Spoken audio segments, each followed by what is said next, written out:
Alright, so magandang hapon muli mga taga-subaybay ng channel ni Kuya Dan.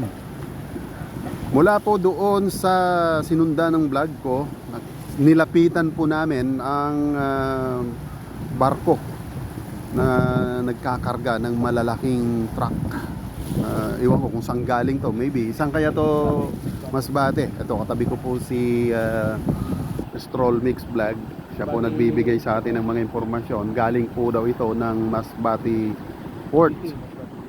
Ayan, so yan, dinadaong na po rito. Nandito po kami pala para sa situational vlog ko, para sa inyong impormasyon. Nandito na po kami sa talagang pinaka Port of Piudoran.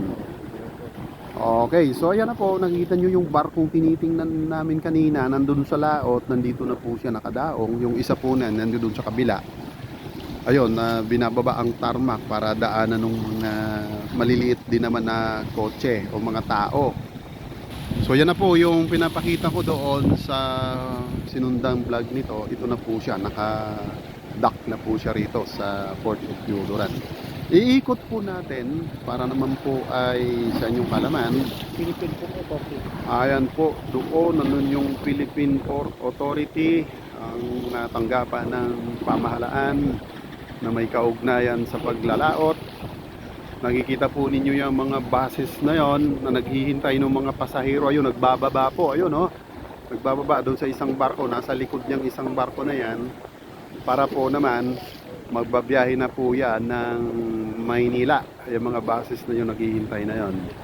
Okay, ikot po natin. Ayun, oh, maraming mga taong nagtutur. Yung mga pasahero ng barko lilipat na sa bus.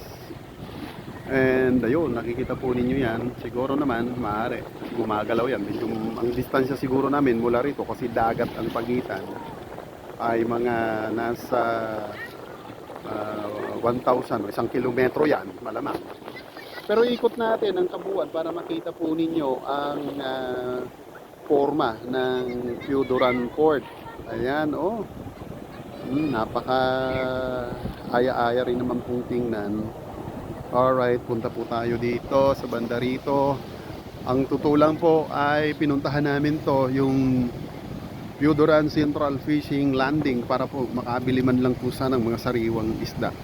Pero sad to say, sabi nga po ni Pirata Mix Vlog, sad to say, unfortunately, wala po ni isang isda kaming nakita rito.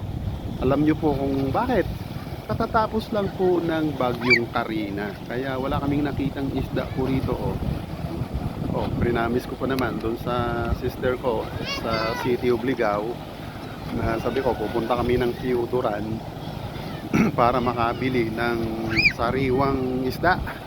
Ayun po mga idol, tingnan nyo naman, bakante, walang kaisda-isda. Yung mga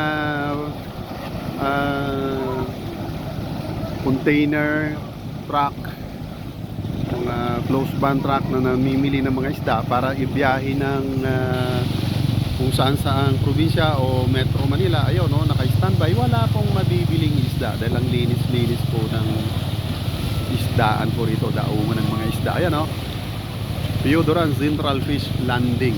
Wala po talagang lumanding na isda. So maunawaan na po natin yan dahil katatapos lang po ng bagyo, walang nagpalaot. So balikan natin yung barko dahil po ako ay excited na makakita ng malaking barko. Ayan po. Actually, hindi pa naman po yan talaga barkong barko eh. Parang lancha pa rin yan. Yung tutusin. Nakasakay na ako sa ganyang kaliit. Hindi, medyo malaki na po ito. Malaki na po yan.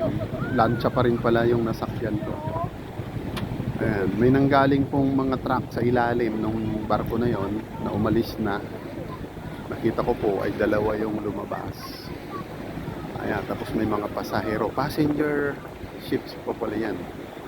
Ayan, kaya ando na, pupunta naman sila, lilipat na sila doon sa bus naman na yon. Mga biyahe na po yan, Manila. Ay, mga turista, sumasakay na. Alright, so karagdagang informasyon mula po dito sa Dan TV Vlog.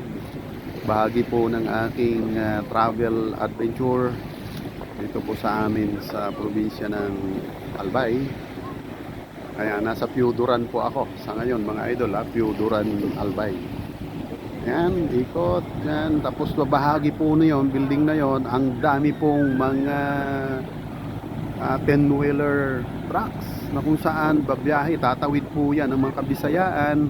Ang style po na yan, maghihintay ng kanilang mga schedule of boarding schedule nila. Diyan din po yan, isasakay sa barko na yan.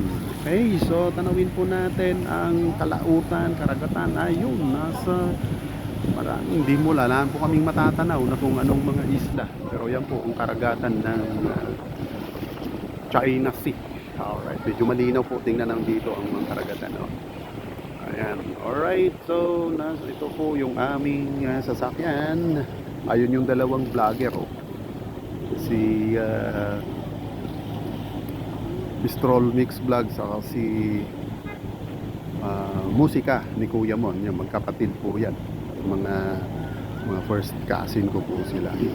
Okay, so ayos po naman dito, hindi naman po pala rito bawal.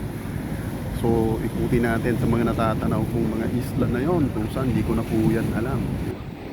Parang part pa rin po daw yan ng Piuduran, yung mga kalabulubunduki na yan. At ayan, alright, so balik, ikot sa dating position. Balik na tayo sa mukha ni Kuya Dan. Alright, TV muli nasa inyong harapan mga idol. Binabahagi ko sa inyo ang aking tour o travel adventure dito po sa Kabikulan rather. At karagdagang kaalaman o impormasyon share ko po sa inyo. So dito po sa lugar na to, this is my first time dito po sa kinatatayuan ko to, itong Port of Piuduran. Unang araw kung makarating dito. Pero dito po sa Piuduran, nakarating po ako rito siguro po ay 40 years na nung huling punta ko po ng Piuduran, Albay. During that time, hindi po kami nakarating dito. Doon lang po kami pumunta sa church ng Piuduran Parish Church. Kasi po, yung dati ko po noong boss na pare, si Father Surban, yung sinasabi ko po lagi sa inyo na nagpalaki sa akin, na destino po siya rito. Kaya pinuntahan ko someday nung 40 years ago na po yun. Ay, talaga naman si Kuya Dan ay nakikita ng medyo damatans na. Imagine, 40 years ago. Yun ang huli kong pakarating ng Piuduran. Then, ito na. Ngayon ang pangalawa. But dito sa may Port of Piuduran ay ngayon lang ako nakagawi rito. Alright, so tingnan natin yung doon sa may bandang barko. Ayun, yung mga pasahero po galing sa Kabisayaan, sumakay na po sila ng bus, yung 3 bus, dumiretso na.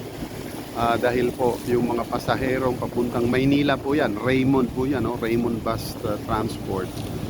Mga biyahe po yan, Cubao and Kamaynilaan, then PTEX, doon na po yan dadaong. Oy, ang cute to, meron maliit na bangka, siguro ang sarap po dyan sumakay, mag-ikot-ikot sa laot. Pero ako po hindi natatakot sa dagat kasi po marunong akong lumangoy. Pero siyempre pag doon na sa malayo na yon, hindi na tayo doon lalangoy, unless meron po tayong mga lifeguard na magbabantay. Pero kung pupunta lang po ako doon tapos maglalangoy doon, ay hindi naman po pwede.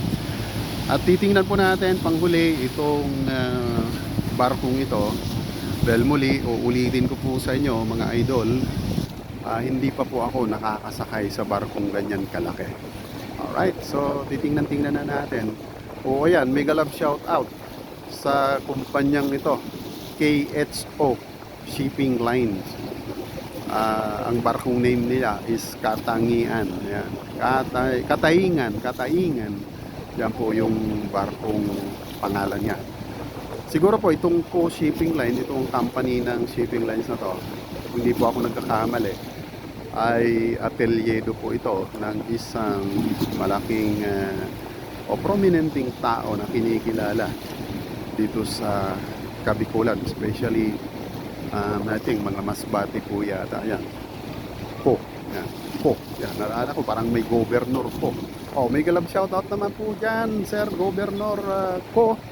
Ayan po, nabablog ko po ang iyong barko. O yan, po, barko. Alright. May galab shoutout po.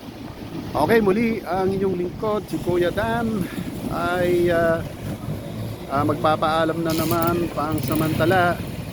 At muli ang paalala ko lang o inihiling ang hindi pa po dyan nakaka-subscribe sa Dam TV Vlog. Please subscribe, like, and share. And don't forget to press the notification bell para naman po lagi po kayong updated sa aking mga vlog. Alright, so may galab shoutout sa aking mga ka-teammates dyan. Team alright. Shoutout po sa mga taga-suporta, super chatter po ni Kuya Dan. God bless us all. Dan TV now signing off. Alright.